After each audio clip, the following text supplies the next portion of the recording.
84 ਉੱਤੇ ਪ੍ਰੋਗਰਾਮ ਖਬਰ ਦੀ ਖਬਰ ਦੇਖ ਰਹੇ ਸਾਰੇ ਦਰਸ਼ਕਾਂ ਨੂੰ ਮੈਂ ਸਰਬਜੀਤ ਸਿੰਘ ਘਮਾਣ ਫਤਿਹ ਅਰਜ ਕਰਦਾ ਜੀ। ਵਾਹਿਗੁਰੂ ਜੀ ਕਾ ਖਾਲਸਾ, ਵਾਹਿਗੁਰੂ ਜੀ ਕੀ ਫਤਿਹ। ਪਿਛਲੇ 2-3 ਦਿਨ ਤੋਂ ਦਲਜੀਤ ਕਲਾਕਾਰ ਦਾ ਮਸਲਾ ਜਿਹੜਾ ਸੀ ਉਹ ਲੋਕਾਂ ਦੇ ਵਿੱਚ ਚਰਚਾ 'ਚ ਰਿਹਾ।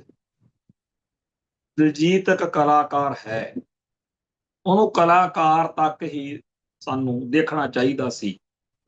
ਸਾਡੀ ਕੌਮ ਨੂੰ ਸਾਡੇ ਅਸਲੀ ਜਿਹੜੇ ਨਾਇਕ ਨੇ ਉਹ ਤਾਂ ਸਾਡੇ ਭਾਈਚਾਰੇ ਦੇ ਇੱਕ ਹਿੱਸੇ ਨੇ। ਜਿਵੇਂ ਮੁਹਿੰਮ ਤੋਰੀ ਹੋਈ ਆ ਵੀ ਉਹ ਖਲਨਾਇਕ ਬਣਾਉਣੇ ਆ, ਜਿਹੜੇ ਪੰਥ ਲਈ, ਪੰਜਾਬ ਲਈ ਸਿਰਾਂ ਤੇ ਖੱਪਣ ਬੰਨ੍ਹ ਕੇ ਲੜਦੇ ਰਹੇ, ਸ਼ਹਾਦਤਾਂ ਪ੍ਰਾਪਤ ਕਰ ਗਏ, ਜਾਂ ਜਿਹੜੇ ਅੱਜ ਵੀ ਬਚੇ ਖੁਚੇ ਨੇ ਉਹਨਾਂ ਨੂੰ ਤਾਂ ਕਹਿੰਦੇ ਆ ਵੀ ਬਹੁਤ ਮਾੜੇ ਬੰਦੇ ਸੀਗੇ ਜੀ। ਉਹਨਾਂ ਨੇ, ਉਹ ਕਾਲਾ ਦੌਰ ਸੀਗਾ ਜੀ, ਮਾਹੌਲ ਖਰਾਬ ਕਰਤਾ ਉਹਨਾਂ ਨੇ।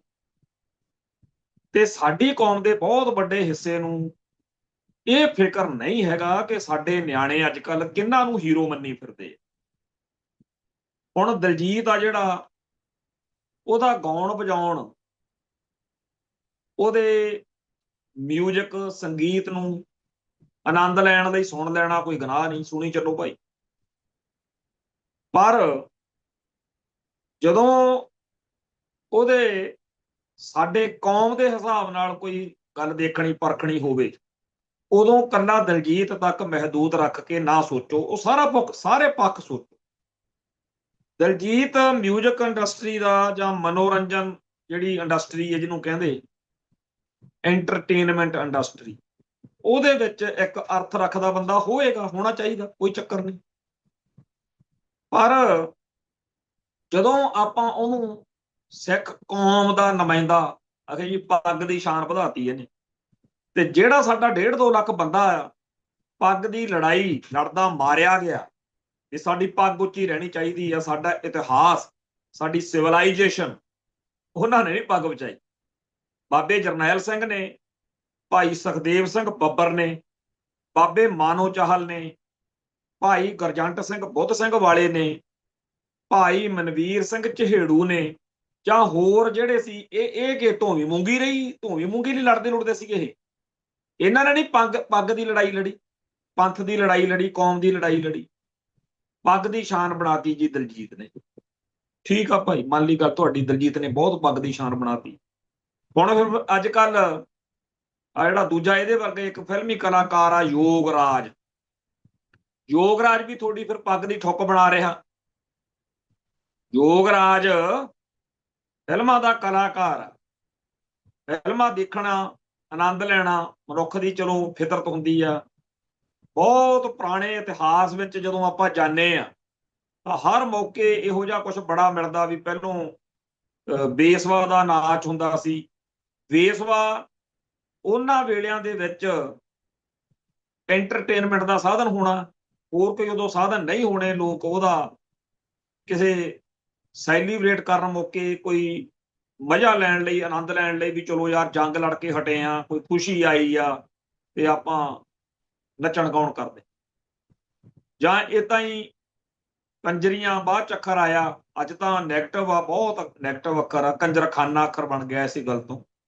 ਪਰ ਇੱਕ ਵੇਲਾ ਉਹ ਵੀ ਸੀ ਜਦੋਂ ਕੰਜਰ ਜਾਂ ਕੰਜਰੀਆਂ ਕੋਈ ਨੈਗੇਟਿਵ ਨਹੀਂ ਸੀ ਮੰਨਿਆ ਜਾਂਦਾ। ਉਦੋਂ ਕਹਿੰਦੇ ਸੀ ਵੀ ਚਲੋ ਸਮਾਜ ਦੀ ਇਹ ਸੇਵਾ ਕਰਦੇ ਆ। ਜਿਵੇਂ ਅੱਜ ਕੱਲ ਜਿਹੜੇ ਆ ਦਲਜੀਤ ਦੋਸਾਂਝ ਜਾਂ ਯੋਗਰਾਜ ਵਰਗੇ ਜਾਂ ਫਿਲਮਾਂ ਵਾਲੇ ਜਾਂ ਸਾਰੇ ਸੰਸਾਰ ਦੇ ਵਿੱਚ ਐਂਟਰਟੇਨਮੈਂਟ ਕਰਨ ਵਾਲੇ ਜਿੰਨੇ ਲੋਕ ਨੇ, ਇਹਨਾਂ ਦਾ ਕੋਈ ਡਿਸਰਿਸਪੈਕਟ, ਕੋਈ ਤਿਰਸਕਾਰ ਥੋੜੀ ਕਰਦਾ ਫਿਰਦਾ। ਲੋਕ ਇਹਨਾਂ ਨੂੰ ਚੰਗੇ ਅਰਥਾਂ 'ਚ ਲੈਂਦੇ ਆ। ਇਵੇਂ ਹੀ ਇੱਕ ਮੌਕਾ ਇਸ ਧਰਤੀ ਉੱਤੇ ਬੇਸਵਾ ਨੂੰ ਚੰਗੇ ਅਰਥਾਂ 'ਚ ਲਿਆ ਜਾਂਦਾ ਰਿਹਾ, ਕੰਜਰੀਆਂ ਨੂੰ। ਤੇ ਇਸ ਮਾਹੌਲ ਤੋਂ ਦੁਨੀਆ ਕਦੇ ਵੀ ਵਿਰਵੀ ਨਹੀਂ ਰਹੀ, ਇਹ ਜਿਹੜਾ ਐਂਟਰਟੇਨਮੈਂਟ ਦੇ ਨਾਂ ਤੇ ਜਦੋਂ ਉਹ ਸਾਰਾ ਕੁਝ ਇੱਕ ਦਾਇਰੇ 'ਚ, ਇੱਕ ਸੀਮਾ ਦੇ ਵਿੱਚ ਰਹਿ ਕੇ ਚੱਲਦਾ ਰਿਹਾ, ਉਹਨਾਂ ਟਾਈਮ ਕਿਸੇ ਨੇ ਬੜਾ ਜ਼ਿਆਦਾ ਨੋਟਿਸ ਨਹੀਂ ਲਿਆ। ਤੇ ਜਦੋਂ ਚੀਜ਼ ਦੇ ਅਰਥ ਬਦਲੇ ਨੇ, ਉਦੋਂ ਹੀ ਬਦਲੇ ਆ ਨਾ ਜਦੋਂ ਗੰਦ ਪਿਆ। ਜਦੋਂ ਬੇਸਵਾਵਾਂ ਦਾ ਡਾਂਸ, ਨਾਚ ਲੋਕਾਂ ਨੂੰ ਬਹੁਤਾ ਜ਼ਿਆਦਾ ਦੁਖੀ ਨਹੀਂ ਕਰਦਾ ਹੋਣਾ, ਤੰਗ ਨਹੀਂ ਕਰਦਾ ਹੋਣਾ, ਜਦੋਂ ਉਹ ਨਾਵਾਚਕ ਨਹੀਂ ਇਹਨੂੰ ਸਮਝਦੇ ਹੋਣੇ ਆ, ਉਹ ਵੀ ਇੱਕ ਵਕਤ ਹੋਣਾ। ਤੇ ਉਹ ਵੀ ਫਿਰ ਵਕਤ ਆਇਆ ਹੋਣਾ ਜਦੋਂ ਕਹਿੰਦੇ ਹੋਣੇ ਆ ਵੀ ਇਹ ਤਾਂ ਬਹੁਤ ਮਾੜੀ ਚੀਜ਼ ਆ। ਇੱਕੋ ਰਾਤ 'ਚ ਤਾਂ ਗੱਲ ਹੋਈ ਨਹੀਂ, ਹੁੰਦਿਆਂ ਹੁੰਦਿਆਂ ਹੀ ਹੋਈ ਨਾ। ਇਵੇਂ ਹੀ ਕੰਜਰਾਂ ਨੂੰ ਕੰਜਰੀਆਂ ਨੂੰ ਇੱਕ ਵਕਤ ਤੇ ਚੰਗਾ ਮੰਨਿਆ ਜਾਂਦਾ ਹੋਣਾ, ਫਿਰ ਬਾਅਦ ਚ ਮਾੜਾ ਮੰਨਿਆ ਜਾਣ ਲੱਗ ਪਿਆ। ਇਵੇਂ ਹੀ ਅੱਜ ਆ ਜਿਹੜਾ ਕੁਝ ਚੱਲ ਰਿਹਾ, ਕਿਸੇ ਵੇਲੇ ਹੋ ਸਕਦਾ ਇਹਨਾਂ ਨੂੰ ਵੀ ਲੋਕ ਕਹਿਣ ਵੀ ਯਾਰ ਬੜਾ ਮਾੜਾ ਕੰਮ ਹੈ। ਬਾਹਲੀ ਦੂਰ ਦੀ ਕੀ ਗੱਲ ਕਰੀਏ, ਅੱਜ ਕੱਲ YouTube ਚੈਨਲਾਂ ਦੇ ਉੱਤੇ ਮਸਾਂ 1% ਹਾਂ ਪੱਖੀ ਪੰਥ ਨੂੰ ਸਮਰਪਿਤ ਜਾਂ ਪੰਜਾਬ ਨੂੰ ਸਮਰਪਿਤ ਲੋਕਾਂ ਦੀ ਚਰਚਾ ਹੁੰਦੀ ਆ। ਜਿਹੜਾ ਸਾਡਾ YouTube ਚੈਨਲਾਂ ਦਾ ਦਰਿਆ ਵਗ ਰਿਹਾ ਨਾ, ਪੰਜਾਬੀ ਬੋਲਣ ਵਾਲੇ ਲੋਕਾਂ ਦੇ ਹਿਸਾਬ ਨਾਲ ਬੜੇ ਚੈਨਲ ਨੇ। ਉਹਨਾਂ ਚੈਨਲਾਂ ਦੇ ਉੱਤੇ ਹਰ ਰੋਜ਼ ਉਹਨਾਂ ਨੂੰ ਇੰਟਰਵਿਊਜ਼ ਚਾਹੀਦੀਆਂ ਨੇ, ਤੇ ਉਹ ਬਹੁਤ ਘੱਟ ਕਦੇ ਦੇਖਿਆ ਵੀ ਜਿਨ੍ਹਾਂ ਨੇ ਸਾਡੀ ਕੌਮ ਲਈ ਕੁਝ ਵਾਕਿਆ ਹੀ ਕੀਤਾ, ਹਾਂ ਪੱਖੀ ਕੀਤਾ। ਕੱਲਾ ਇਹ ਨਹੀਂ ਮੈਂ ਕਹਿੰਦਾ ਵੀ ਖਾਲਿਸਤਾਨ ਦੇ ਖਾੜਕੂ ਸੰਘਰਸ਼ ਵਿੱਚ ਜਿਨ੍ਹਾਂ ਨੇ ਕੋਈ ਯੋਗਦਾਨ ਪਾਇਆ ਵੀ ਉਹਨਾਂ ਦੀਆਂ ਇੰਟਰਵਿਊਆਂ ਲਈ ਜਾਣ। ਹੋਰ ਬੜਾ ਕੁਛ ਆ ਜਿਨ੍ਹਾਂ ਨੇ ਸਾਡੀ ਕੌਮ ਦਾ ਸਿਰ ਉੱਚਾ ਕਰਨ ਲਈ, ਹੋਰ ਬੜੇ ਫੀਲਡ ਨੇ, ਤੇ ਉਹਨਾਂ ਦੇ ਬਾਰੇ ਚਰਚਾ ਕਰਨੀ ਕਰਾਉਣੀ, ਉਹਨਾਂ ਦੇ ਬਾਰੇ ਗੱਲ ਕਰਨੀ ਕਰਾਉਣੀ। ਇਹਦੀ ਥਾਂ ਦੇ ਉੱਤੇ ਜਿਹੜੇ ਗਾਉਣ ਵਾਲੇ ਆ, ਫਿਲਮਾਂ ਵਾਲੇ ਆ, ਇਹਨਾਂ ਦੀਆਂ ਮਤਲਬ ਭਰਮਾਰ ਆ ਵੀ ਆ ਗਿਆ ਜੀ ਅੱਜ ਫਲਾਨੇ ਦੀ ਇੰਟਰਵਿਊ ਆ ਜੀ, ਆ ਫਲਾਨੇ ਦੀ। ਇਹ ਸਾਰੇ ਲੋਕਾਂ ਦੀਆਂ ਇੰਟਰਵਿਊਆਂ ਸੁਣੋ ਕਦੇ, ਮੈਂ ਨਹੀਂ ਕਹਿੰਦਾ ਵੀ ਨਾ ਸੁਣੋ। ਉਹ ਦੋ ਗੱਲਾਂ ਤੁਹਾਨੂੰ ਕਹਿੰਦੇ ਮਿਲਣਗੇ। ਇੱਕ ਤਾਂ ਉਹ ਇਹ ਕਹਿੰਦੇ ਮਿਲਣਗੇ ਕਿ ਸਾਡੇ ਘਰਦਿਆਂ ਨੂੰ ਜਦੋਂ ਪਤਾ ਲੱਗਿਆ ਵੀ ਮੈਂ ਗਾਉਣ ਪਾਣੀ ਵਾਲੇ ਮਹਿਕਮੇ ਨੂੰ ਜਾ ਰਿਹਾ, ਔਰ ਇਹ ਗੱਲ 99% ਉਹ ਲੋਕਾਂ ਦੀ ਆ ਜਿਨ੍ਹਾਂ ਨੂੰ ਅੱਜ ਦੀ ਜਵਾਨੀ ਬਹੁਤ ਵੱਡੇ ਥੰਮ ਮੰਨੀ ਫਿਰਦੀ ਆ ਵੀ ਇਹਨਾਂ ਦੇ ਸਿਰ ਤੇ ਸਾਡੀ ਕੌਮ ਖੜੀ ਹੈ। ਪੰਜਾਬੀ ਗਾਇਕਾਂ ਨੂੰ, ਪੰਜਾਬੀ ਮਿਊਜ਼ਿਕ ਇੰਡਸਟਰੀ ਨਾਲ ਜਾਂ ਕਲਾਕਾਰਾਂ ਨਾਲ ਜੁੜੇ ਹੋਏ ਲੋਕਾਂ ਦੀ ਗੱਲ ਆ। ਹਰੇਕ ਦੇ ਮੂੰਹੋਂ ਇਹ ਗੱਲ ਜਦੋਂ ਉਹਨਾਂ ਨੂੰ ਪੁੱਛੀ ਜਾਂਦੀ ਆ, ਕੋਈ ਵਿਰਲਾ ਹੀ ਆ ਜਿਹੜਾ ਕਹਿੰਦਾ ਬਈ ਹਾਂ ਜੀ ਸਾਡੇ ਘਰਦਿਆਂ ਨੇ ਬੜੀ ਖੁਸ਼ੀ ਮਨਾਈ। ਅਦਰਵਾਈਜ਼ 99% ਹਰੇਕ ਕਲਾਕਾਰ ਜਾਂ ਗਾਉਣ ਵਾਲਾ ਇਹੀ ਕਹਿੰਦਾ ਵੀ ਸਾਡੇ ਪਿਓ ਨੇ ਛੱਤਰ ਫੇਰਿਆ, ਮੈਂ ਤਾਂ ਲੋਕ ਕੇ ਫਿਰ ਗਾਉਣ ਪਾਸੇ ਲੱਗ ਗਿਆ, ਮੈਂ ਘਰੋਂ ਭੱਜ ਗਿਆ, ਮੈਂ ਬਾਗੀ ਹੋ ਕੇ ਫਿਰ ਇਸ ਪਾਸੇ ਆਇਆ। ਆਖਰ ਸਾਡੇ ਜਿਹੜੇ ਦਾਦੇ ਸੀ ਜਾਂ ਸਾਡੇ ਪਿਓ ਸੀ, ਉਹਨਾਂ ਨੂੰ ਇਹ ਗੱਲ ਇੰਨੀ ਮਾੜੀ ਕਿਉਂ ਲੱਗਦੀ ਸੀ। ਤੇ ਅੱਜ ਦੀ ਤਰੀਕ ਵਿੱਚ ਅੱਜ ਮਾਹੌਲ ਬਦਲ ਗਿਆ, ਕਿਉਂਕਿ ਨੋਟ ਬੜੇ, ਪੈਸਾ ਬੜਾ ਇਸ ਗੱਲ 'ਚ। ਹੁਣ ਉਹ ਹਰੇਕ ਬੰਦਾ ਕਹਿੰਦਾ ਵੀ ਸਾਡਾ ਵੀ ਜਵਾਕ ਜਿੰਨਾ ਕੋਈ ਗਾਉਣ ਲੱਗ ਜੇ। ਪਿਛਲੀ ਪੀੜ੍ਹੀ ਆ ਜਿਹੜੇ ਲੋਕ ਇਸ ਮੌਕੇ ਗਾਉਣ ਪਾਣੀ ਦੇ ਮਹਿਕਮੇ 'ਚ, ਉਹਨਾਂ ਚੋਂ 99% ਲੋਕਾਂ ਦੇ ਘਰਦਿਆਂ ਨੇ ਰੋਕਿਆ ਟੋਕਿਆ ਵੀ ਤੂੰ ਕਿਹੜੇ ਕੰਮਾਂ 'ਚ ਫਿਰਦਾ, ਕੋਈ ਹੋਰ ਕੰਮ ਕਰ ਲਾ, ਇਹ ਕੋਈ ਕੰਮ ਆ ਕੰਜਰਖਾਨੇ 'ਚ ਫਿਰਦਾ। ਤੇ ਜਿਹੜੇ 1% ਦਾ ਇਹ ਕਹਿਣਾ ਨਾ ਵੀ ਸਾਡੇ ਘਰੋਂ ਕੋਈ ਇਤਰਾਜ਼ ਨਹੀਂ ਸੀ, ਉਹਦੀ ਰਿਸ਼ਤੇਦਾਰੀ ਚੋਂ ਜਾਂ ਉਹਦੇ ਆਲੇ ਦੁਆਲੇ ਵਿੱਚੋਂ ਕਿਸੇ ਨਾ ਕਿਸੇ ਨੇ ਜ਼ਰੂਰ ਕਿਹਾ ਵੀ ਕਿਹੜੇ ਤੂੰ ਪੁੱਠੇ ਕੰਮ ਕਰਦਾ। ਪਰ ਇਹ ਜਿਹੜਾ ਮਹਿਕਮਾ ਸੀ ਗਾਉਣ ਪਾਣੀ ਵਾਲਾ, ਇਹਨੂੰ ਪਿਛਲੇ 25-30 ਸਾਲ ਵਿੱਚ ਇਨਕਮ ਦਾ, ਆਮਦਨੀ ਦਾ, ਪੈਸੇ ਕਮਾਉਣ ਦਾ, ਹੁਣ ਤਾਂ YouTube ਚੈਨਲ ਤੇ ਕਹਿੰਦੇ ਕਰੋੜਾਂ ਬਣਦੇ ਆ ਜੀ। ਆ ਪਿੱਛੇ ਜੇ ਰੌਲਾ ਪੈਂਦਾ ਸੀ ਸਿੱਧੂ ਮੂਸੇ ਵਾਲੇ ਦਾ, ਬੰਟੀ ਬੈਂਸ ਤੇ ਫਲਾਨਾ ਜੇ ਉਹ, ਉਦੋਂ ਮੈਂ ਦੇਖਿਆ ਉਹ ਬੜੇ ਪੈਸੇ ਕਹਿੰਦੇ ਜੀ, ਬਸ ਉਹਨੇ ਤਾਂ ਸਾਡੇ ਨਾਲ ਕਦੇ ਉਹਦੇ ਕਹਿਣਾ ਕੋਈ ਦੇਖੇ ਕਰੇ ਵੀ ਨਹੀਂ ਉਹਨੇ ਜ਼ਿੰਦਗੀ 'ਚ, ਜਿੰਨੇ ਉੱਥੇ ਉਹ ਸੁਣਾ ਰਹੇ ਸੀ ਵੀ ਇੰਨੇ ਪੈਸੇ ਬਣਦੇ। ਹੁਣ ਜਦੋਂ ਇਸ ਮਹਿਕਮੇ ਦੇ ਵਿੱਚ ਇੰਨੇ ਪੈਸੇ ਨੇ, ਤਾਂ ਫਿਰ ਭਾਈ ਜਿਹੜੀ ਮਾਇਆਵਾਦੀ ਸੋਚ ਆ ਉਹਨੇ ਤਾਂ ਕਹਿਣਾ ਹੀ ਆ। ਤੇ ਫਿਰ ਉਹ ਚੀਜ਼ ਨੂੰ ਹੋਰ ਵਧਾਉਣ ਲਈ ਉਹ ਇਹਨੂੰ ਵੱਡੇ ਤੋਂ ਵੱਡਾ ਬਣਾ ਕੇ ਦਿਖਾਉਂਦੇ ਆ। ਜਦੋਂ ਕਹਿੰਦੇ ਆ ਨਾ ਵੀ ਫਲਾਨੇ ਥਾਂ ਤੇ ਸ਼ੋਅ ਹੋਇਆ, ਉਹ ਐ ਲੱਗਣ ਲਾ ਦਿੰਦੇ ਆ ਵੀ ਜਿਵੇਂ ਧਰਤੀ ਦੀ ਸਭ ਤੋਂ ਵੱਡੀ ਗੱਲ ਵਾਪਰ ਚੁੱਕੀ ਹੈ। ਮੰਨ ਲਈ ਜੀ ਗੱਲ ਕਿ ਦੁਨਿਆਵੀ ਨਜ਼ਰੀਏ ਤੋਂ ਬੜੀ ਵੱਡੀ ਛਾਲ ਵੱਜ ਗਈ, ਸਾਡੇ ਕਿਸੇ ਪੰਜਾਬ ਦੇ ਸਿੱਖਾਂ ਦੇ ਘਰੇ ਜੰਮੇ ਮੁੰਡੇ ਨੇ ਕਿਸੇ ਇਹੋ ਜਿਹੇ ਥਾਂ ਤੇ ਮੱਲ ਮਾਰ ਲਈ।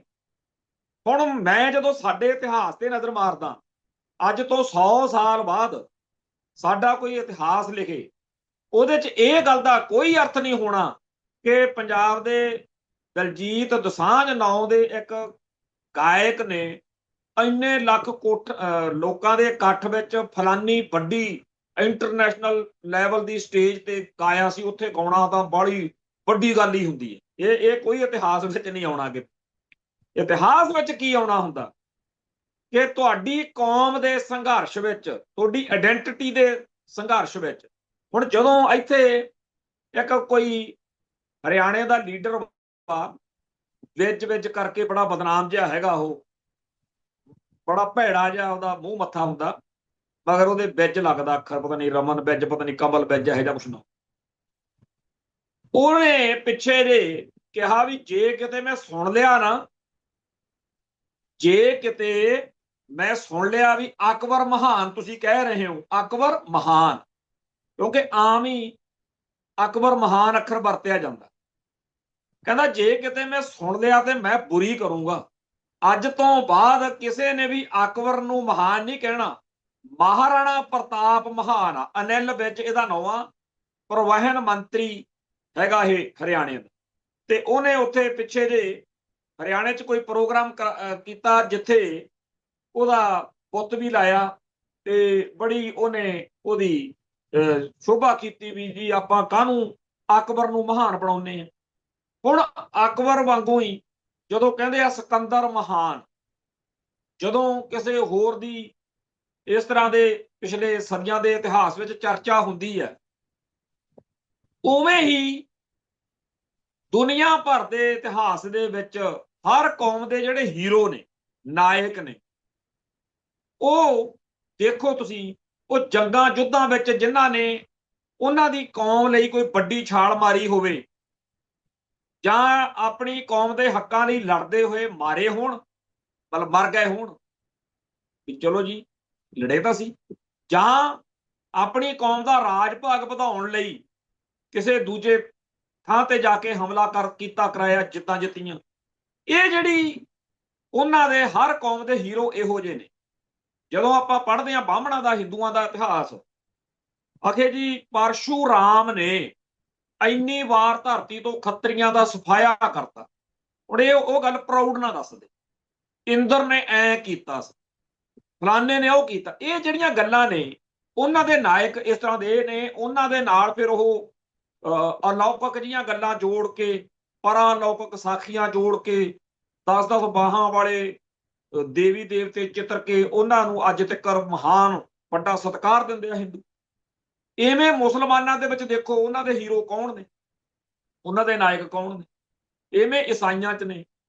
ਨਾਲ ਦੀ ਨਾਲ ਹਰ ਕੌਮ ਦੇ ਵਿੱਚ ਦੋ ਚੀਜ਼ਾਂ ਹੀ ਦਿਖਦੀਆਂ ਨੇ। ਇੱਕ ਧਰਮ ਜਿਹੜਾ ਹੈ ਉਸ ਕੌਮ ਦਾ, ਧਰਮ ਦੇ ਹਿਸਾਬ ਨਾਲ ਹੀਰੋ ਆ।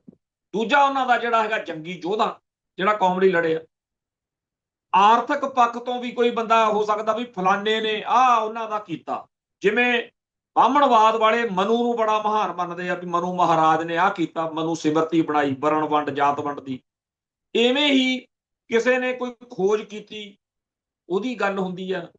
ਕਿਸੇ ਨੇ, ਪਰ ਮੈਂ ਕਦੇ ਇਹ ਨਹੀਂ ਦੇਖਿਆ ਬਈ ਸਾਡੇ ਦੁਨੀਆ ਭਰ ਦੀਆਂ ਕੌਮਾਂ ਦੇ ਇਤਿਹਾਸ ਵਿੱਚ ਕੰਜਰ ਕੰਜਰੀਆਂ ਗਾਉਣ ਵਾਲਿਆਂ ਦੀ ਮਤਲਬ ਇਸ ਤਰ੍ਹਾਂ ਦੀ ਸ਼ੋਭਾ ਹੋ ਰਹੀ ਹੋਵੇ ਵੀ ਉਹ ਫਲਾਨੀ ਪੜਾ ਹੁੰਦਾ ਸੀ, ਐ ਹੁੰਦਾ ਸੀ। ਸੋ ਕੌਮਾਂ ਦਾ ਇਤਿਹਾਸ ਜਿਹੜਾ ਹੈ, ਉਹਦੇ ਬਾਰੇ ਮੈਂ ਕਿਤੇ ਪੜ੍ਹਿਆ ਸੀ ਬਈ ਤੇਗਾਂ ਦੀ ਜਿਹੜੀ ਤੇਗ ਆ ਨਾ, ਕਿਰਪਾਨ ਜਿਹਨੂੰ ਕਹਿੰਦੇ ਆਪਾਂ, ਤੇਗਾਂ ਦੀ ਛਾਂ ਹੇਠ ਕਿਰਪਾਨਾਂ ਦੇ ਭਵਿੱਖ ਬਣਦੇ ਨੇ, ਤੇ ਘੁੰਗਰੂਆਂ ਦੀ ਨਾਚ, ਘੁੰਗਰੂਆਂ ਦੀ ਛਣਕਾਰ ਆ ਜਿਹੜੀ, ਉਹਦੇ ਹੇਠਾਂ ਖਤਮ ਹੋ ਜਾਂਦੇ। ਹੁਣ ਸਾਡੀ ਕੌਮ ਨੂੰ ਤੇਗਾਂ ਦੀ ਛਾਂ ਜਿਹੜੀ ਸਾਨੂੰ ਭਵਿੱਖ ਸਾਡਾ ਨਿਸ਼ਚਿਤ ਕਰ ਦੇਵੇ, ਉਹਦੀ ਲੋੜ ਆ। ਤੇ ਆਪਾਂ ਨੂੰ ਚਾਅ ਚੜਿਆ ਹੋਇਆ ਵੀ ਗੰਦੇ ਤੋਂ ਗੰਦਾ ਗਾਉਣ ਵਾਲਾ, ਮਾੜੇ ਤੋਂ ਮਾੜਾ ਜਿਹੜਾ ਕਲਾਕਾਰ ਆ, ਵੀ ਉਹਨੂੰ ਆਪਾਂ ਬੱਲੇ ਬੱਲੇ ਕਰ। ਆਪਾਂ ਇੱਕ ਗੁਲਾਮ ਕੌਮ ਆ। ਆਪਾਂ ਦਿਨੋਂ ਦਿਨ ਧਰਤੀ ਦੇ ਤਖਤੇ ਤੋਂ ਆਲੇ ਦੁਆਲੇ ਦੇ ਬਹੁਤ ਸਾਰੇ ਮਾਰੂ ਹਮਲਿਆਂ ਦੇ ਸ਼ਿਕਾਰ ਘਟ ਰਹੇ ਆ, ਮਰ ਰਹੇ ਆ।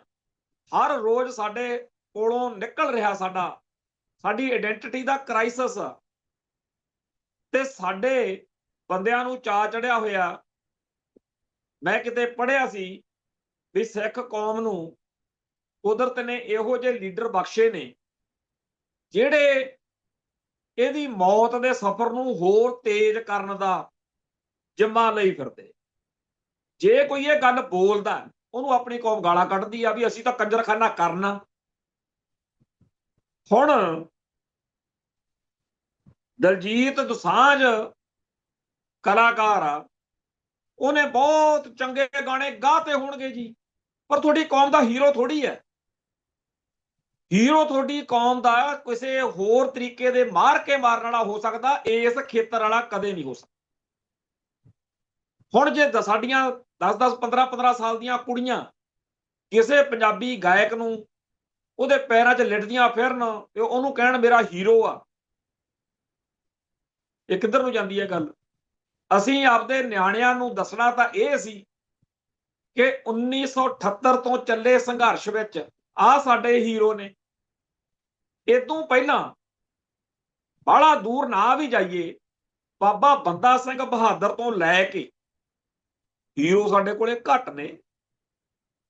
ਮਹਾਰਾਜਾ ਰਣਜੀਤ ਸਿੰਘ ਸ਼ੁਕਰ ਚੱਕੀਆ ਮਿਸਲ ਦਾ ਮੁਖੀ ਜਦੋਂ ਆਪਦੀ ਮਿਸਲ ਦਾ ਰਾਜ ਕਾਇਮ ਕਰਦਾ, ਉਦੋਂ 6 ਰਿਆਸਤਾਂ ਕਾਇਮ ਹੁੰਦੀ।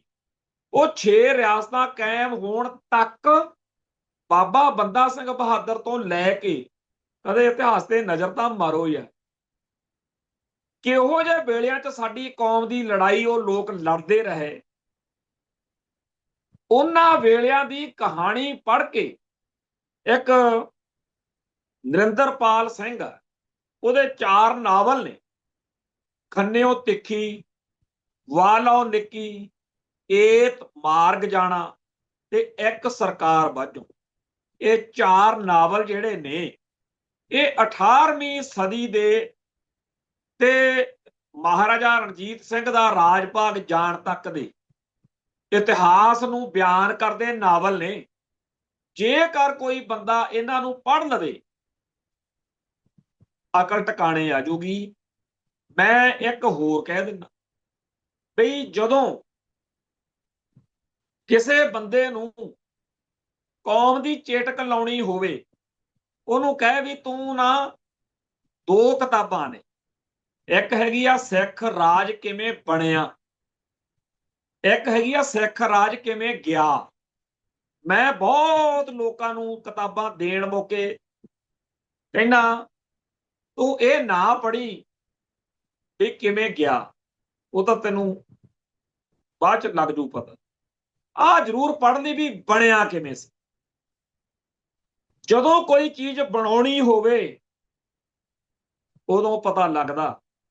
ਆਪਾਂ ਇੱਕ ਬਿਲਡਿੰਗ, ਮਕਾਨ ਤਿਆਰ ਕਰਨਾ ਹੋਵੇ, ਪਹਿਲਾਂ ਉਹਦਾ ਨਕਸ਼ਾ ਬਣਾਈਦਾ, ਫਿਰ ਉਹ ਪਾਸ ਕਰਵਾਉਂਦੇ ਆ ਮਹਿਕਮੇ ਤੋਂ, ਫਿਰ ਵਧੀਆ ਤੋਂ ਵਧੀਆ ਮਿਸਤਰੀ ਲੱਭਦੇ ਆ, ਉਹਦੇ ਨਾਲ ਵਧੀਆ ਲੇਬਰ ਲੱਭਦੇ ਆ, ਫਿਰ ਜਿਹੜੇ ਆਹ ਪਾਈਪਾਂ ਪੂਪਾਂ ਪਾਉਣ ਵਾਲਾ ਮਹਿਕਮਾ ਸੈਨੇਟਰੀ, ਫਿਰ ਜਿਹੜਾ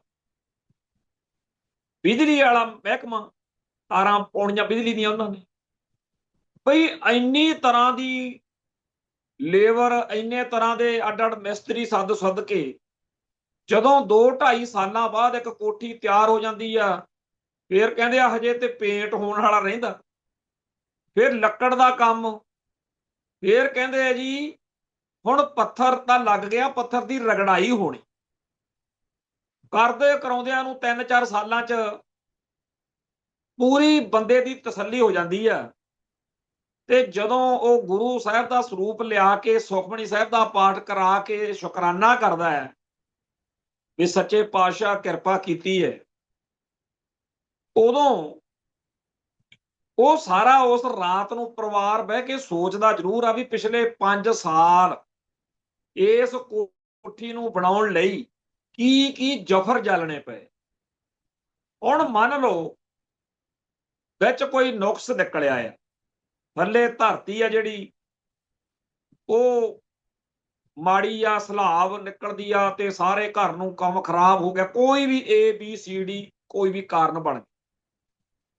ਹੁਣ ਉਹ ਪਰਿਵਾਰ ਵਾਲਿਆਂ ਨੇ ਫੈਸਲਾ ਕਰ ਲਿਆ ਵੀ ਇਹ ਮਕਾਨ ਆਪਾਂ ਨੂੰ ਢਾਉਣਾ ਹੀ ਪੈਣਾ। ਜਦੋਂ ਤਾਂ ਮਕਾਨ ਬਣਵਾਉਣਾ ਸੀ, ਉਦੋਂ ਵਧੀਆ ਤੋਂ ਵਧੀਆ ਮਿਸਤਰੀ ਤੇ ਜਿਹੜਾ ਡਿਜ਼ਾਈਨ ਕਰਦੇ ਹੁੰਦੇ ਆ, ਪਤਾ ਨਹੀਂ ਆਰਕੀਟੈਕਟ ਕਹਿੰਦੇ ਆ, ਪਤਾ ਨਹੀਂ ਕੀ ਉਹਨੂੰ ਡਿਜ਼ਾਈਨ ਜਿਹੜਾ ਬਣਾਉਂਦੇ, ਉਹ ਵਧੀਆ ਤੋਂ ਵਧੀਆ ਲੱਭੇ, ਵਧੀਆ ਦਿਮਾਗ ਵਾਲਾ ਲੱਭੇ, ਚਾਹੇ ਸੁੱਕਿਆ ਸੜਿਆ ਜਾ ਹੋਵੇ ਪਰ ਉਹਦਾ ਦਿਮਾਗ ਵਧੀਆ ਹੋਣਾ ਚਾਹੀਦਾ। ਮਿਸਤਰੀ ਜਿਹੜੇ ਲੱਕੜ ਦੇ ਆ ਜਾਂ ਇੱਟਾਂ ਰੋੜੇ ਵਾਲੇ ਮਿਸਤਰੀ ਆ, ਜਿਹੜੇ ਆ ਸੈਨੇਟਰੀ ਸੂਟਰੀ ਦਾ ਕਰਦੇ ਆ ਕੰਮ, ਜਾਂ ਜਿਹੜੇ ਆ ਉਹ ਸਭ ਤਰ੍ਹਾਂ ਦੇ ਵਧੀਆ ਤੋਂ ਵਧੀਆ। ਤੇ ਜਿੱਦਣ ਢਾਉਣ ਦੀ ਵਾਰੀ ਆਉਂਦੀ ਆ ਉਦਣ ਲੇਬਰ ਚੌਂਕ 'ਚ ਜਾ ਕੇ ਸਭ ਤੋਂ ਧੱਕੜ ਜਿਹਾ ਬੰਦਾ ਲੇਬਰ ਦੇ ਵਿੱਚੋਂ ਲੱਭਦੇ ਆ, ਜਿਹਦੇ ਕੋਲੇ ਘਣ ਤੇ ਸੁੰਬਾ ਚਾਹੀਦੇ ਆ। ਬਸ ਬਣਾਉਣ ਮੌਕੇ ਉਹਦੇ ਕੋਲੇ, ਬਣਾਉਣ ਵਾਲਿਆਂ ਕੋਲੇ 3600 ਤਰ੍ਹਾਂ ਦੇ ਔਜ਼ਾਰ ਹੁੰਦੇ। ਤੇ ਜਦੋਂ ਢਾਉਣ ਵਾਲਾ ਤੇ ਸਭ ਤੋਂ ਕਮਲਾ ਜਿਹਾ ਲੱਭੀਦਾ ਵੀ ਜਿਹਨੂੰ ਕੋਈ ਬਾਹਲੀ ਸੁਰਤ ਨਾ ਹੋਵੇ, ਆਲੇ ਦੁਆਲੇ ਦੇਖੇ ਨਾ, ਤੇ 3-4 ਦਿਨਾਂ 'ਚ ਦੇੜ ਕੇ ਉਹ ਮਾਰੇ। ਬਣਾਉਣਾ ਬੜਾ ਔਖਾ, ਸਿਰਜਣਾ ਕਰਨੀ ਬਹੁਤ ਔਖੀ ਚੀਜ਼। 9 ਮਹੀਨੇ ਪੇਟ 'ਚ ਰੱਖ ਕੇ ਮਾਂ ਬੱਚਾ ਪੈਦਾ ਕਰਦੀ ਹੈ, ਤੇ ਜਦੋਂ ਬਾਹਰ ਆਉਂਦਾ ਉਹਨੂੰ, ਜਦੋਂ ਕਿਸੇ ਬੱਚੇ ਨੂੰ ਵੱਡਾ ਹੋਏ ਨੂੰ ਜਾਂ ਕਿਸੇ ਵੀ, ਜਦੋਂ ਉਹਨੂੰ ਮੌਤ ਆਉਂਦੀ, ਜਦੋਂ ਕੋਈ ਮਿੱਥ ਲੈਂਦਾ ਦੁਸ਼ਟ ਕਿ ਇਹਨੂੰ ਮੈਂ ਮਾਰਨਾ, ਉਹ 1 ਸਕਿੰਟ 'ਚ ਮਾਰ ਸਕਦਾ। ਜਦੋਂ ਪੈਦਾ ਕਰਨਾ ਸੀ, ਜੋ ਕਸ਼ਟ ਜੋ ਉਹਨੇ ਮਾਤਾ ਨੇ ਝੱਲਿਆ ਉਦਰ 'ਚ, ਉਹਦੀ ਕਹਾਣੀ ਅੱਡ ਵਾ, ਤੇ ਸਕਿੰਟ ਲੱਗਦਾ ਉਹਨੂੰ ਖਤਮ ਹੋ। ਸੋ ਜਿਹੜੀ ਸਿਰਜਣਾ ਆ ਉਹ ਬੜੀ ਮਹਾਨ ਹੁੰਦੀ। ਸਿੱਖ ਰਾਜ ਕਿਵੇਂ ਬਣਿਆ, ਉਹ 18ਵੀਂ ਸਦੀ ਦਾ ਇਤਿਹਾਸ ਆ ਸਾਡਾ। ਜਦੋਂ ਅਸੀਂ ਉਹਨੂੰ ਪੜਾਂਗੇ ਉਦੋਂ ਤੁਹਾਨੂੰ ਪਤਾ ਲੱਗੂ ਕਿ ਗੁੱਗੂ ਗਿੱਲ, ਯੋਗਰਾਜ, ਦਲਜੀਤ ਦੋਸਾਂਝ, ਗੁਰਦਾਸ ਮਾਨ ਹੋਣੀ ਕੀ ਅਰਥ ਰੱਖਦੇ ਆ। ਉਹਨਾਂ ਵੇਲਿਆਂ ਦੇ ਵਿੱਚ ਸਾਡੀ ਕੌਮ ਨੂੰ ਇਹੋ ਜਿਹੇ ਕਿਉਂ ਨਹੀਂ ਸੀ ਦਿਖਦੇ। ਸਿਰ ਤੇ ਪਈ ਹੋਈ ਸੀ, ਤੇ ਆਪਣੀ ਆਇਡੈਂਟੀਟੀ ਦਾ, ਹੋਂਦ ਹਸਤੀ ਦਾ, ਆਪਣਾ ਕੁਝ ਬਣ ਜਾਵੇ, ਇਹ ਲੜਾਈ ਸੀ। ਸਿੱਖ ਰਾਜ ਕਿਵੇਂ ਬਣਿਆ, ਜਦੋਂ ਇਹ ਪੜ੍ਹਦੇ ਆ ਨਾ, ਫੇਰ ਚਿੰਤਾ ਹੁੰਦੀ ਆ ਵੀ ਯਾਰ ਕਿਸੇ ਨੇ ਇੰਨੀਆਂ ਕੁਰਬਾਨੀਆਂ ਨਾਲ, ਇੰਨੀਆਂ ਘਾਲਣਾਵਾਂ ਨਾਲ, ਇੰਨਾ ਦੁੱਖ ਝੱਲ ਕੇ ਬਣਾਈ ਚੀਜ਼, ਤੇ ਜਦੋਂ ਬੰਦਾ ਦੁਬਾਰਾ ਪਰ ਪੜ੍ਹਦਾ ਨਾ ਸਿੱਖ ਰਾਜ ਕਿਵੇਂ ਗਿਆ, ਫਿਰ ਲੇਰਾਂ ਮਾਰਦਾ, ਰਾਤ ਨੂੰ ਨੀਂਦ ਨਹੀਂ ਆਉਂਦੀ। ਜਦੋਂ ਦੁਖੀਏ ਮਾਂ ਪੁੱਤ ਨਾਵਲ ਪੜ੍ਹਦਾ ਬੰਦਾ, ਫੇਰ ਪਤਾ ਲੱਗਦਾ ਵੀ ਇਹ ਨਾਵਲ ਨਹੀਂ ਹੈ। ਸਾਡੇ ਨਾਲ ਇਉਂ ਕਿਉਂ ਹੋਈ, ਕਿਉਂ ਸਾਡਾ, ਕਿਹੜੀਆਂ ਗਲਤੀਆਂ ਨਾਲ ਅਸੀਂ ਆਪਦਾ ਰਾਜ ਭਾਗਵਾ ਲਿਆ, ਅਸੀਂ ਕੀ ਤੋਂ ਕੀ ਬਣ, ਅਸੀਂ ਤਖਤਾਂ ਤਾਜਾਂ ਵਾਲੇ ਸੀ। ਅੱਜ ਕਲਗੀਧਰ ਸ਼ਹਿਨਸ਼ਾਹ ਦੀ, ਜਿਹੜੀ ਕਲਗੀ ਉਹਨਾਂ ਦੇ ਮਸਤਕ ਤੇ ਸ਼ੋਭਦੀ ਸੀ, ਉਹਦੀਆਂ ਨਿਲਾਮੀਆਂ ਹੋ ਰਹੀਆਂ ਨੇ। ਗੁਰੂ ਸਾਹਿਬਾਨ ਦੀਆਂ ਬੇਸ਼ਕੀਮਤੀ, ਜਿਨ੍ਹਾਂ ਦੀ ਕੋਈ ਕੀਮਤ ਹੀ ਨਹੀਂ ਹੋ ਸਕਦੀ, ਉਹ ਨਿਸ਼ਾਨੀਆਂ ਦੁਨੀਆ ਦੇ ਬਾਜ਼ਾਰਾਂ ਵਿੱਚ ਉਹਨਾਂ ਦੀ ਕਿਤੇ ਔਕਸ਼ਨ, ਨਿਲਾਮੀ ਹੋ ਰਹੀ ਹੋ।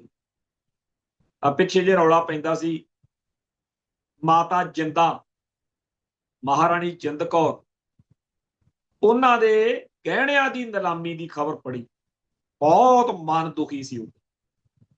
ਪਿੱਛੇ ਜੇ ਇਹ ਚਰਚਾ ਚੱਲੀ ਸਾਡੀ ਕੌਮ 'ਚ, ਗੂਗਲ ਤੇ ਸਰਚ ਮਾਰ ਲਓ, ਅੱਜ ਵੀ ਮਿਲ ਜਾਂਦੀ ਹੈ, ਕਿ ਕਿਸੇ ਨੇ ਕਿਹਾ ਵੀ ਜਿਹੜਾ ਇੰਗਲੈਂਡ ਦਾ ਰਾਜਕੁਮਾਰ ਮਹਾਰਾਜਾ, ਜਿਹੜੀ ਉਹ ਬੈਲਟ ਲਾਉਂਦਾ, ਬੜੇ ਉਹਦੇ ਉੱਤੇ ਮਹਿੰਗੇ ਹੀਰੇ ਜਵਾਹਰਾਤ, ਕਹਿੰਦੇ ਸੋਨਾ ਸਾਨਾ ਲੱਗਿਆ ਹੋਣਾ, ਉਹ ਕਿੱਥੋਂ ਆਈ ਹੈ? ਕਹਿੰਦੇ ਉਹ ਜਿਹੜੀ ਮਹਾਰਾਜਾ ਰਣਜੀਤ ਸਿੰਘ ਦਾ ਘੋੜਾ ਸੀ, ਉਹ ਘੋੜੇ ਦੇ ਜਿਹੜੀ ਮੂਹਰੇ ਬਣਾਈ ਹੁੰਦੀ ਸੀ ਨਾ, ਉਹਦੇ ਲਾਉਂਦਾ ਸੀ, ਘੋੜੇ ਦੇ ਗਲ 'ਚ ਪਾਉਂਦੇ ਸੀ, ਉਹ ਚੀਜ਼ ਆ, ਉਹਨੂੰ ਬੈਲਟ ਦਾ ਰੂਪ ਦਿੱਤਾ ਗਿਆ। ਸਾਡੇ ਘੋੜੇ ਕਲਗੀਧਰ ਪਾਤਸ਼ਾਹ ਨੇ, ਗੁਰੂ ਸਾਹਿਬਾਨ ਨੇ, ਅਸੀਂ 100 ਸਾਲ ਜਦੋਂ ਲੜੇ, ਜਦੋਂ ਅਸੀਂ ਤਪ ਕੀਤਾ ਇੱਕ ਤਰੀਕੇ ਨਾਲ, ਤਪ 100 ਸਾਲ, ਤੇ ਸਾਨੂੰ ਫਿਰ ਰਾਜ ਭਾਗ ਬਖਸ਼ੇ। ਤਪੋਂ ਰਾਜ, ਰਾਜੋਂ ਨਰਕ। ਤੇ ਜਦੋਂ ਅਸੀਂ ਤਪ ਕਰਦਿਆਂ ਹੋਇਆਂ ਨੇ ਰਾਜ ਭਾਗ ਲੈ ਲਿਆ, ਕਿਉਂ ਲੈ ਲਿਆ? ਕਿਉਂ 10ਵੇਂ ਪਾਤਸ਼ਾਹ ਦੇ ਬਚਨਾਂ ਤੇ ਪਹਿਰਾ ਦਿੱਤਾ ਸਾਡੇ ਬਜ਼ੁਰਗ, ਜਬ ਲਗ ਖਾਲਸਾ ਰਹੇ ਨਿਆਰਾ, ਤਬ ਲਗ ਤੇਜ ਦਿਉ ਮੈਂ ਸਾਰਾ। 10ਵੇਂ ਪਾਤਸ਼ਾਹ ਦਾ ਪੂਰਨ ਸਾਨੂੰ ਤਪ ਤੇਜ ਮਿਲ ਰਿਹਾ ਸੀ, ਤੇ ਅਸੀਂ ਰਾਜਾਂ ਭਾਗਾਂ ਵਾਲੇ, ਤਖਤਾਂ ਤਾਜਾਂ ਵਾਲੇ। ਜਦੋਂ ਅਸੀਂ ਤਖਤਾਂ ਤਾਜਾਂ ਵਾਲੇ ਬਣੇ, ਉਹ ਸਾਡੇ ਤਾਂ ਘੋੜਿਆਂ ਨੂੰ ਵੀ ਹੀਰੇ ਜਵਾਹਰਾਤ, ਸੋਨੇ, ਬਹੁਤ ਵੱਡੀਆਂ ਗੱਲਾਂ ਨੇ, ਸੋਨੇ ਤੇ ਹੋਰ ਚੀਜ਼ਾਂ ਕੁਝ ਐ ਵੀ ਮਿੱਟੀ ਘੱਟਾ ਬਣ ਗਿਆ ਸਾਡੇ ਲਈ ਤਾਂ ਇਹ। ਤੇ ਫੇਰ ਤਾਂ ਇਹ ਸੀ ਵੀ ਅਸੀਂ ਆਪਦੇ ਦਰਬਾਰ ਸਾਹਿਬ ਨੂੰ ਤਾਂ ਸੋਨੇ ਦਾ ਬਣਾਈ ਸਕਦੇ ਆ, ਸੋਨੇ ਨਾਲ। ਆ ਜਿਹੜੇ ਮੰਦਰ ਨੇ ਜਾਂ ਹੋਰ ਆ, ਤੁਸੀਂ ਵੀ ਚੱਕੋ ਭਾਈ। ਸਾਡੇ ਮਹਾਰਾਜਾ ਰਣਜੀਤ ਸਿੰਘ ਦੇ ਰਾਜ ਭਾਗ ਦੇ ਵਿੱਚ ਜਾਂ 6 ਰਿਆਸਤਾਂ ਦੇ ਰਾਜ ਭਾਗ ਦੇ ਵਿੱਚ ਜਿੱਥੇ ਮਨੁੱਖਤਾ ਖੁਸ਼ਹਾਲ ਰਹੀ ਹੈ, ਜਿੱਥੇ ਆਮ ਲੋਕ, ਜਿਹੜੀਆਂ ਕੌਮਾਂ ਨੇ ਸਾਡੇ ਨਾਲ ਬੁਰੇ ਤੋਂ ਬੁਰਾ ਕੀਤਾ, ਉਹ ਬ੍ਰਾਹਮਣ, ਉਹ ਹਿੰਦੂ, ਜਿਨੇ 5.5 ਸਦੀਆਂ ਤੋਂ ਸਾਡੇ ਨਾਲ ਵੈਰ ਪਾਇਆ ਹੋਇਆ, ਉਹਨੇ ਨਜ਼ਾਰੇ ਲਏ ਨੇ। ਇਹ ਗੱਲ ਵੱਖਰੀ ਆ ਕਿ ਸਾਰੀਆਂ ਰਿਆਸਤਾਂ ਦੇ ਵਿੱਚ ਵੱਡੀਆਂ ਤੋਂ ਵੱਡੀਆਂ ਪੋਸਟਾਂ ਤੇ ਬਿਠਾਉਣ ਦੇ ਬਾਵਜੂਦ ਇਹਨਾਂ ਲੋਕਾਂ ਨੇ ਅਕਿਰਤ ਘਣਤਾ ਦਿਖਾਈ, ਪਿੱਠ 'ਚ ਛੁਰਾ ਮਾਰਿਆ। ਇਹਦਾ ਤਾਂ ਸਭ ਨੂੰ ਪਤਾ ਨਾ ਵੀ ਡੋਗਰਿਆਂ ਨੇ, ਤੇਜਾ ਸਿੰਘ ਤੇ ਲਾਲ ਸਿੰਘ ਵਰਗਿਆਂ ਨੇ ਸਾਡਾ ਲਾਹੌਰ ਦਰਬਾਰ ਖਤਮ ਕਰਾਇਆ। ਅਸੀਂ, ਮੇਰਾ ਮਾਲਵੇ ਦੇ ਵਿੱਚ ਲੁਧਿਆਣੇ ਜ਼ਿਲ੍ਹੇ 'ਚ ਪਿੰਡ ਆ, ਮੈਂ ਕਿਤੇ ਇਹ ਕਿਸੇ ਤੋਂ ਸੁਣਦਾ ਵੀ ਰਿਹਾ ਨਿੱਕੇ ਹੁੰਦੇ ਤੇ ਪੜ੍ਹਿਆ ਵੀ ਇੱਕ ਵਾਰੀ, ਨਾਨੂ ਮੱਲ ਦੀਵਾਨ ਦੀਵਾਨੀ ਕਹਿਰ ਦੀ, ਊਧਮ ਸਿੰਘ ਨਾਦਾਨ ਗੱਲ ਨਾ ਠਹਿਰ ਦੀ। ਏਦਾਂ ਜੇ ਕੋਈ ਗੱਲ ਹੁੰਦੀ ਸੀ। ਮੈਂ ਜਦੋਂ ਹੁਣ ਆਪਦੀ ਸੁਰਤ 'ਚ ਹੋਇਆ, ਮੈਂ ਕਿਹਾ ਪਤਾ ਕਰੀਏ। ਉਹ ਗੱਲ ਇਹ ਸੀ ਕਿ ਸੁਨਾਮ ਦਾ ਜਿਹੜਾ ਸਾਡਾ ਸਰਦਾਰ ਰਾਜ ਭਾਗ, ਉੱਥੇ ਊਧਮ ਸਿੰਘ ਨਾਂ ਦਾ ਸੀਗਾ, ਉਹਦੀ ਕੋਈ ਗੱਲ ਹੀ ਨਹੀਂ, ਉਹਦੀ ਕੋਈ ਸੁਣਵਾਈ ਨਹੀਂ ਸੀ। ਨਦਾਨ ਬੱਚਾ ਸੀ, ਛੋਟੀ ਉਮਰ ਹੋਣੀ ਆ ਜਾਂ ਕੋਈ ਚੱਕਰ ਹੋਣਾ, ਵੀ ਨਹੀਂ ਚੱਲਦੀ ਉਹਦੀ। ਤੇ ਨਾਨੂ ਮੱਲ ਦੀਵਾਨ, ਉਹਨੇ ਸਾਡਾ ਸਾਰਾ ਉਹ ਰਾਜ ਭਾਗ ਹੜੱਪ ਗਿਆ, ਆਪਦੇ ਰਿਸ਼ਤੇਦਾਰ ਲਾ ਲਏ। ਆ ਕੱਲ ਪਰਸੋਂ ਮੇਰੇ ਕੋਲ ਇੱਕ ਦਿਨ ਡਾਕਟਰ ਪਰਮਜੀਤ ਸਿੰਘ ਮਾਨਸਾ ਆਏ ਸੀ, ਉਹਨਾਂ ਨੇ ਕਈ ਕਿਤਾਬਾਂ ਲਿਖੀਆਂ, ਇੱਕ ਸਿੱਖ ਮਿਸਲਾਂ ਦਾ ਇਤਿਹਾਸ ਉਹ ਮੇਰੇ ਲਈ ਲੈ ਆਏ। ਉਹਨਾਂ ਨੇ ਭਾਈ ਜਸਵੰਤ ਸਿੰਘ ਖਾਲੜੇ ਤੇ ਕਿਤਾਬ ਲਿਖਣੀ, ਇੱਥੇ ਸਾਰਾ ਦਿਨ ਜੋ ਮੇਰੇ ਕੋਲੋਂ ਲੈਣਾ ਦੇਣਾ ਸੀ ਲੈਂਦੇ ਕਰਦੇ ਰਹੇ। ਉਹ ਜਿਹੜੀ ਕਿਤਾਬ ਦੇ ਕੇ ਗਏ ਸਿੱਖ ਮਿਸਲਾਂ ਦਾ ਇਤਿਹਾਸ, ਉਹਦੇ 'ਚ ਮੈਂ ਫੇਰ ਉਹ ਪੜ੍ਹਨ ਲੱਗਿਆ, ਲੱਭ ਕੇ ਜੇ ਊਧਮ ਸਿੰਘ ਨਾਦਾਨ ਗੱਲ ਨਾ ਠਹਿਰਦੀ, ਉੱਥੋਂ ਵੀ ਇਹੀ ਮਿਲਿਆ। ਤੇ ਜਿਹੜੀ ਮਹਾਰਾਜਾ ਦੀਵਾਨ ਜਰਮਨੀ ਦਾਸ ਦੀ ਇੱਕ ਬੜੀ ਕਿਤਾਬ ਆ, ਜਿਹਦੇ 'ਚ ਭਾਰਤ ਦੇ, ਪੰਜਾਬ ਦੇ ਸਾਰੀਆਂ ਰਿਆਸਤਾਂ ਦੇ ਰਾਜਿਆਂ ਦੇ, ਮਹਾਰਾਜਿਆਂ ਦੇ ਅੰਦਰਲੇ ਰੌਚਕ ਕਿੱਸੇ, ਭੈੜੇ ਤੋਂ ਭੈੜੇ ਕਿੱਸੇ ਉਹ 'ਚ ਲਿਖੇ। ਦੀਵਾਨ ਜਰਮਨੀ ਦਾਸ ਦੀ ਕਿਤਾਬ ਮਹਾਰਾਜਾ, ਉਹ ਪੰਜਾਬੀ 'ਚ ਵੀ ਮਿਲਦੀ ਆ।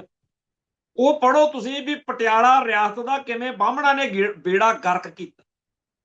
ਜਿਹੜਿਆ ਕੈਪਟਨ ਅਮਰਿੰਦਰ ਸਿੰਘ ਦਾ ਖਾਨਦਾਨ ਆ, ਜਿਹੜੀਆਂ ਗੱਲਾਂ ਸਿੱਖੀ ਨੇ ਸਾਨੂੰ ਰੋਕੀਆਂ ਸੀ, ਗੁਰੂ ਸਾਹਿਬ ਨੇ ਮਨਾ ਕੀਤਾ ਸੀ, 18ਵੀਂ ਸਦੀ 'ਚ ਤਾਂ ਆਪਣੇ ਬਜ਼ੁਰਗਾਂ ਨੇ ਪਹਿਰਾ ਦਿੱਤਾ।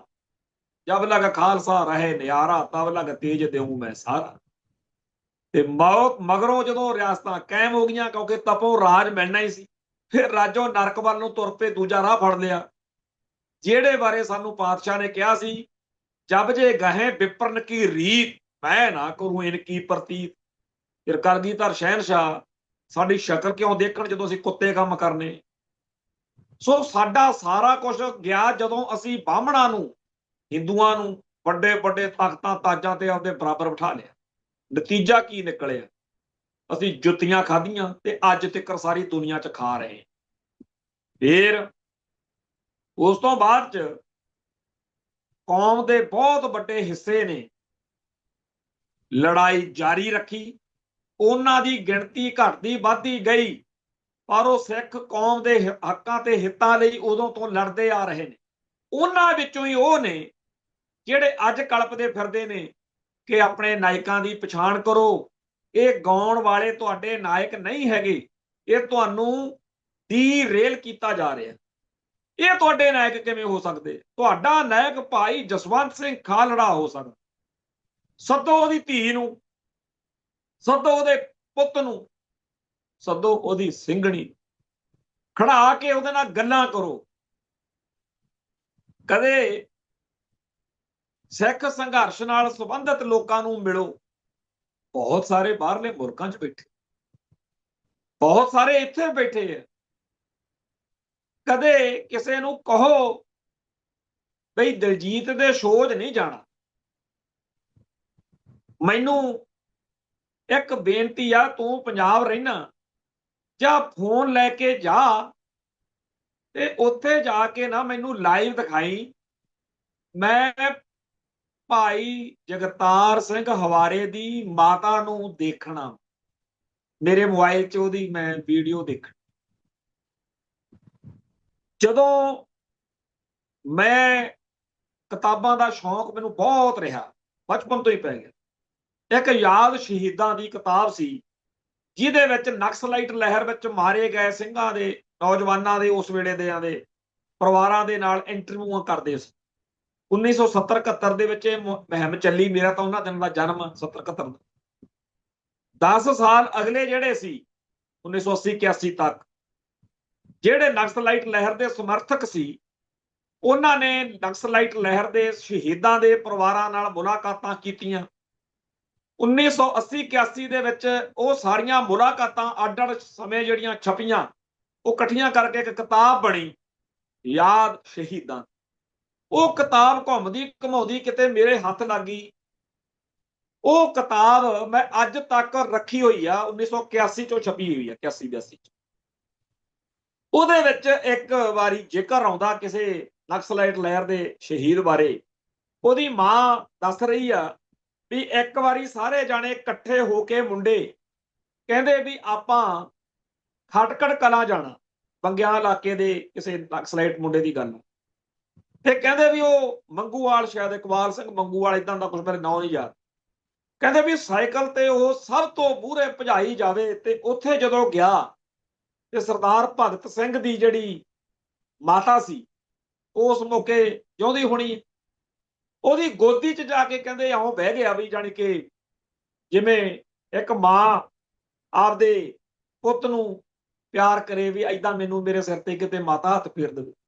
ਸਰਦਾਰ ਭਗਤ ਸਿੰਘ ਬਹੁਤ ਵੱਡੇ ਪੱਧਰ ਤੇ ਲੋਕਾਂ ਦੇ ਲਈ ਹੀਰੋ ਆ, ਨਾਇਕ ਆ। ਉਹ ਨੌਜਵਾਨ ਦੇ ਮਨ 'ਚ ਜਿਹੜੇ ਜਜ਼ਬੇ ਸੀ ਮਨੁੱਖਤਾ ਲਈ ਲੜਨ ਦਾ, ਕੌਮ ਲਈ ਲੜਨ ਦਾ, ਉਹ ਜਵਾਕ ਦੇ, ਉਦੋਂ ਛੋਟੀ ਉਮਰ ਸੀ ਉਹਦੀ, ਤੇ ਉਸ ਬੱਚੇ ਦੇ ਮਨ ਵਿੱਚ ਸਰਦਾਰ ਭਗਤ ਸਿੰਘ ਦੀ ਮਾਤਾ ਦਾ ਮਿਲਣ ਦਾ ਜੋ ਚਾਹ ਸੀ, ਉਹਨੇ ਉਹਨੂੰ ਸ਼ਹਾਦਤ ਦੇ ਰਾਹ ਤੋਰਿਆ। ਬਾਅਦ ਜਜ਼ਬਾ ਉਹਦਾ ਬੁਲੰਦ ਹੋਰ ਹੋ ਗਿਆ। ਤੇ ਸਾਡੀ ਕੌਮ ਨੂੰ ਕਿਹਾ ਜਾ ਰਿਹਾ, ਆਹ ਦੇਖਿਆ, ਆਹ ਫਲਾਨੇ ਦੀ ਘਰ ਵਾਲੀ ਆ, ਗਾਉਣ ਵਾਲੇ ਦੀ, ਆਹ ਸੰਨੀ ਦਿਓਲ ਦੀ ਭੈਣ ਆ, ਆਹ ਫਲਾਨੇ ਦੀ ਮਾਂ ਆ, ਫਲਾਨੇ ਦੀ ਧੀ ਆ। ਉਹ ਭਾਈ ਤੁਹਾਨੂੰ ਕਿਉਂ ਨਹੀਂ ਚੇਤੇ ਕਿ ਆਹ ਭਾਈ ਗਰਜੰਟ ਸਿੰਘ ਬੁੱਧ ਸਿੰਘ ਵਾਲੇ ਦੀ ਭੈਣ ਆ, ਆਹ ਬਾਬੇ ਮਾਨੋ ਚਾਹਲ ਦੀ ਭੂਆ ਵਾ, ਆਹ ਭਾਈ ਮਨਵੀਰ ਸਿੰਘ ਚਹੇੜੂ ਦਾ ਭਰਾ ਵਾ। ਇਹ ਸਾਰੇ ਜਿਹੜੇ ਲੋਕ ਨੇ, ਇਹਨਾਂ ਨੂੰ ਮਿਲਣ ਦਾ ਚਾਅ ਸਾਡੇ ਜਵਾਨਾਂ ਦੇ ਵਿੱਚ, ਸਾਡੀ ਜਵਾਨੀ 'ਚ ਪੈਦਾ ਹੋਣ ਦੀ ਥਾਂ ਜੇ ਸਾਨੂੰ ਗਾਉਣ ਵਾਲੇ ਚੰਗੇ ਲੱਗਣ ਲੱਗ ਗਏ। ਪਿਛਲੇ ਲੰਮੇ ਅਰਸੇ ਤੋਂ ਯੋਗਰਾਜ ਸਿੰਘ ਇੱਕ ਭਕਾਈ ਮਾਰਦਾ, ਮੈਂ ਬਾਬਾ ਦੀਪ ਸਿੰਘ ਦਾ ਪੁੱਤਰ। ਬੜਾ ਲੋਕਾਂ ਨੂੰ ਦੁੱਖ ਲੱਗਦਾ ਰਿਹਾ ਕਿ ਕੋਈ ਯਾਰ ਇਹਨੂੰ ਰੋਕੋ, ਪਰ ਉਹ ਇਹ ਭਕਾਈ ਮਾਰਦਾ ਰਿਹਾ। ਤੇ ਅੱਜ ਉਸ ਬੰਦੇ ਦੇ ਮੂੰਹੋਂ ਇੰਨੀ ਨੀਚ ਗੱਲ, ਜਿਹੜੀ ਦੁਨੀਆ ਭਰ ਦੀ ਔਰਤ ਜਾਤੀ ਨੂੰ ਨੀਚ ਗੱਲ ਲੱਗ ਸਕਦੀ, ਹਰੇਕ ਇਖਲਾਕ ਵਾਲੇ ਬੰਦੇ ਨੂੰ। ਔਰ ਕਹੀ ਕਦੋਂ ਆ ਉਹਨੇ, ਕਹੀ ਕਦੋਂ ਆ ਨਾਲੋਂ ਮੈਂ ਹੋਰ ਗੱਲ ਕਹਿਣਾ, ਕਹਾਈ ਕਦੋਂ ਆ। ਉਹ ਤੋਂ ਉਦੋਂ ਨਹੀਂ ਕਹਾਈ ਜਦੋਂ ਉਹ ਗੁੱਗੂ ਗਿੱਲ ਤੇ ਯੋਗਰਾਜ ਫਿਲਮਾਂ ਦੇ ਵਿੱਚ ਹੁੰਦੇ ਸੀ, ਬਦਲਾ ਜੱਟੀ ਦਾ, ਅਣਖ ਜੱਟਾਂ ਦੀ, ਕਣਕ ਜੱਟਾਂ ਦੀ, ਫਲਾਨਾ ਜੱਟ ਦਾ, ਧਮਕਾਨਾ ਜੱਟ ਦਾ। ਉਦੋਂ ਉਹ ਰੋਡ ਭੋੜ ਘੋਣ ਮੋਣ ਆਮ ਫਿਲਮੀ ਕਲਾਕਾਰ ਸੀ, ਜਿੱਥੇ ਹੋਰ 100 ਜਵਲੀਆਂ ਮਾਰਦਾ ਰਿਹਾ, ਉਹ ਮਾਰ ਦਿੰਦਾ। ਪਰ ਹੁਣ ਜਦੋਂ ਉਹਨੇ ਅੰਮ੍ਰਿਤ ਛਕ ਲਿਆ, ਜਦੋਂ ਉਹਦਾ ਸਰੂਪ ਲੋਕਾਂ ਦੇ ਵਿੱਚ ਇਹ ਆ ਕਿ ਹੁਣ ਤਾਂ ਜੀ ਇਹ ਗੁਰਸਿੱਖ ਬਣ ਗਏ। ਆਮ ਲੋਕਾਂ ਨੂੰ ਲੱਗਦਾ ਹੈ ਜਦੋਂ ਕੋਈ ਬੰਦਾ ਅੰਮ੍ਰਿਤ ਛਕ ਲਵੇ ਵੱਡੀ ਉਮਰ 'ਚ, ਗੁਰੂ ਦਾ ਸਿੰਘ ਬਣ ਗਿਆ ਕਹਿੰਦੇ। ਤੇ ਅੱਜ ਦੀ ਤਰੀਕ ਵਿੱਚ ਉਹਦੀ ਇਹ ਵੀਡੀਓ ਪੂਰੇ ਸਿੱਖ ਸਮਾਜ ਨੂੰ, ਖਾਸ ਤੌਰ ਦੇ ਉੱਤੇ ਲੋਕ ਮਿਹਣੇ ਮਾਰ ਰਹੇ ਨੇ ਕਿ ਅੰਮ੍ਰਿਤਧਾਰੀ ਸਿੰਘੋ, ਆ ਦੇਖੋ, ਆ ਤੁਹਾਡਾ ਅੰਮ੍ਰਿਤਧਾਰੀ ਸਿੰਘ ਆ। ਕਿੰਨੀ ਘਟੀਆ ਗੱਲ ਕਰ ਰਿਹਾ। ਤੇ ਉਹ ਜਿਹੜੀ ਇਹਨਾਂ ਦੀ ਇੱਕ ਬਣਾਈ ਹੋਈ ਆ ਬੀਬੀ, ਕੋਈ ਰਾਜ ਗਿੱਲ ਪਤਾ ਨਹੀਂ ਕੀ, ਉਹਨੇ ਕਹਿੰਦੇ ਜੀ ਉਹਨੂੰ ਸੱਦ ਲਿਆ, ਉਹ ਕਹਿੰਦੀ ਜੀ ਮੈਂ ਕਾਰਵਾਈ ਕਰਾਉਂ ਤੇ ਆਹ ਹੋਊ ਤੇ ਉਹ ਹੋਊ। ਪਰ ਇਹ ਗੱਲ ਨਾਲੋਂ ਮੈਂ ਹੋਰ ਇੱਕ ਗੱਲ ਕਹਿਣੀ ਚਾਹੁੰਦਾ, ਜਿਹੜੀ ਕਰਤੂਤ ਯੋਗਰਾਜ ਨੇ ਕੀਤੀ ਆ, ਜਿਹੜੀ ਘਟੀਆ ਗੱਲ ਉਹਨੇ ਬੋਲੀ ਆ, ਜਿਹਦੇ ਤੋਂ ਪੂਰਾ ਭਾਈਚਾਰਾ ਪੂਰੀ ਤਰ੍ਹਾਂ ਦੁਖੀ ਹੈ।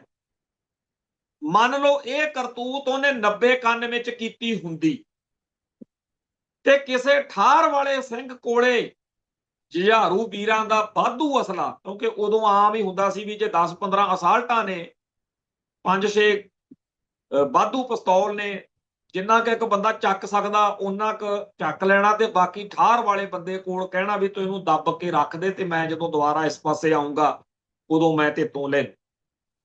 ਔਰ ਇਹ ਗੱਲ ਦਾ ਸਾਨੂੰ ਤਾਂ ਕੌਮ ਨੂੰ, ਸੰਘਰਸ਼ ਨੂੰ ਨੁਕਸਾਨ ਵੀ ਹੋਇਆ ਵਾਧੂ ਅਸਲੇ।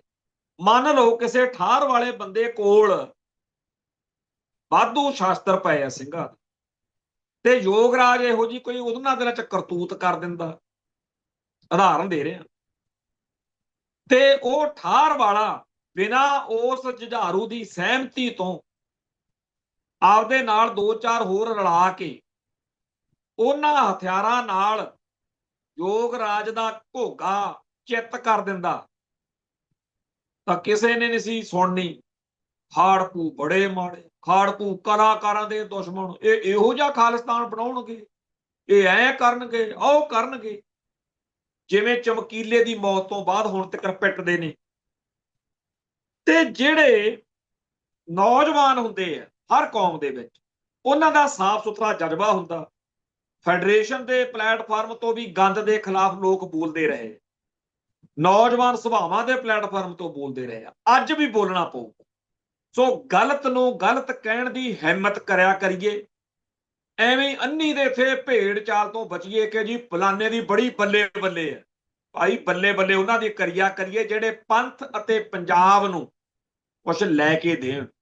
ਨੋਟ ਕਮਾ ਕੇ ਆਪਦੀਆਂ ਕੋਠੀਆਂ ਕਾਰਾਂ ਬੰਗਲੇ ਪਾ ਕੇ ਪੂਰੀ ਕੌਮ ਨੂੰ ਬੇਇੱਜ਼ਤ ਕਰਨ ਵਾਲਿਆਂ ਨਾਲੋਂ ਉਹ ਮਹਾਨ ਆ ਬਾਬੇ ਬਲਵੀਰ ਸਿੰਘ ਭੂਤਨੇ ਵਰਗੇ ਦੀ ਕਿਤੇ ਜ਼ਿੰਦਗੀ ਪੜ੍ਹ ਕੇ ਦੇਖੋ, ਪਤਾ ਲੱਗੇ ਕੌਮ ਲਈ ਕਿਵੇਂ ਜਿਉਈਦਾ ਤੇ ਕਿਵੇਂ ਮਰੀਦਾ। ਆਹ ਕੀ ਗੱਲ ਹੋਈ ਕਿ ਜਾਓ ਭੱਜੋ, ਮੈਂ ਨਹੀਂ ਕਿਸੇ ਦੀ ਪਰਵਾਹ ਕਰ। ਸੋ ਆਓ ਆਪਣੇ ਵਿਰਸੇ ਨਾਲ, ਆਪਣੀਆਂ ਜੜ੍ਹਾਂ ਨਾਲ ਜੁੜੋ, ਜੜ੍ਹਾਂ ਪੁੱਟਣ ਵਾਲਿਆਂ ਤੋਂ ਬਚੋ, ਕੌਮ ਦੇ ਦੁਸ਼ਮਣਾਂ ਦੀ ਪਛਾਣ ਕਰੋ, ਕੌਮ ਦੇ ਚਹੇਤੇ, ਕੌਮ ਦੇ ਜਿਹੜੇ ਹਿੱਤੂ ਨੇ ਉਹਨਾਂ ਦੀ ਪਛਾਣ ਕਰੋ। ਸਮਾਪਤੀ ਹੈ ਜੀ। ਨਾਨਕ ਨਾਮ ਚੜ੍ਹਦੀ ਕਲਾ, ਤੇਰੇ ਪਾਣੇ ਸਰਬੱਤ ਦਾ ਭਲਾ। ਵਾਹਿਗੁਰੂ ਜੀ ਕਾ ਖਾਲਸਾ, ਵਾਹਿਗੁਰੂ ਜੀ ਕੀ